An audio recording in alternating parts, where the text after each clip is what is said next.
my DNA. Adonis Creed has been in the fighting game for some time now, and he is the world champion of boxing. Now he must defend the title when Victor Drago, son of Ivan Drago, challenges him to a fight.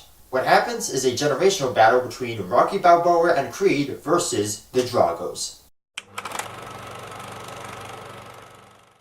Rocky is the most recognizable name in sports drama, and with the Creed spin-offs, a whole new generation is introduced to this series. This time around, it doubles down on connecting both the spin-offs and the main series together by bringing back the villain from Rocky IV. A bit of a risk, since that's what many consider to be the start of the downfall of the series. Luckily for us, Creed 2 treats its villains more seriously than Rocky vs. the Soviet Union, while giving us some time-tested themes and awesome fight sequences.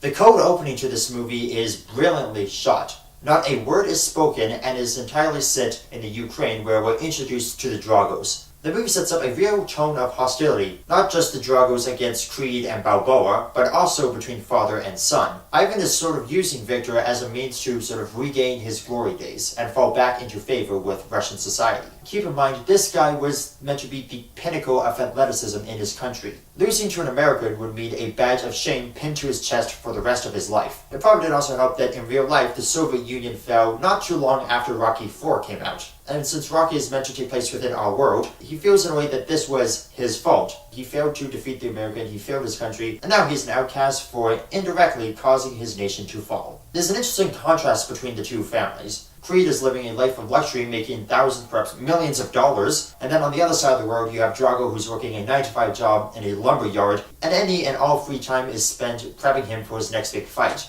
For Victor, the goal is to become the best boxer out there. For Ivan, it's taking down Rocky's protege as well as another Creed.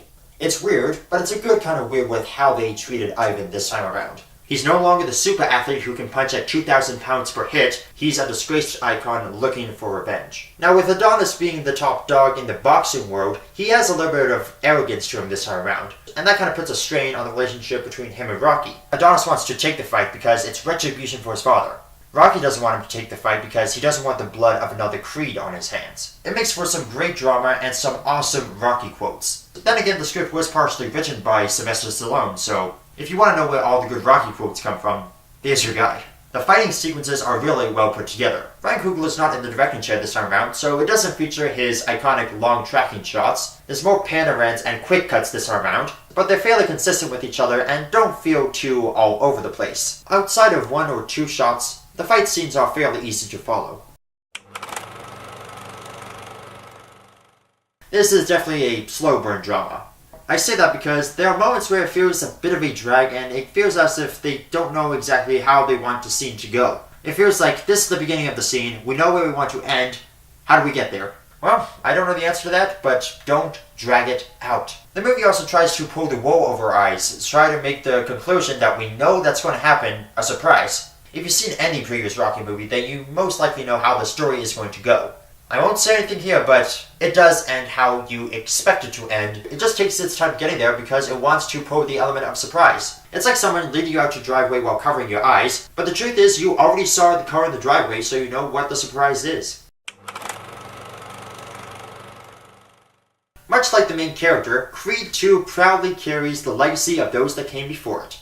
Packed with familiar themes as family, sacrifice, and determination, and a script filled with strong development of characters old and new, it is a story that packs quite the punch. Although its slow-paced approach may not appeal to everybody, it will certainly be enough for Rocky fans, boxing fans, and people who just want to see a good drama.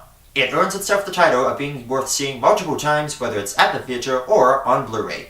Alright, that's my review of Creed 2. Have you seen it? What did you think about it? Leave your answer by commenting down below. Also, let me know, what's your favorite Rocky movie? Leave a like if you enjoyed the video, subscribe and hit the bell icon if you're new here. And as always, this is the Canadian Movie Buff saying I hope you had a fantastic weekend at the movies. See ya!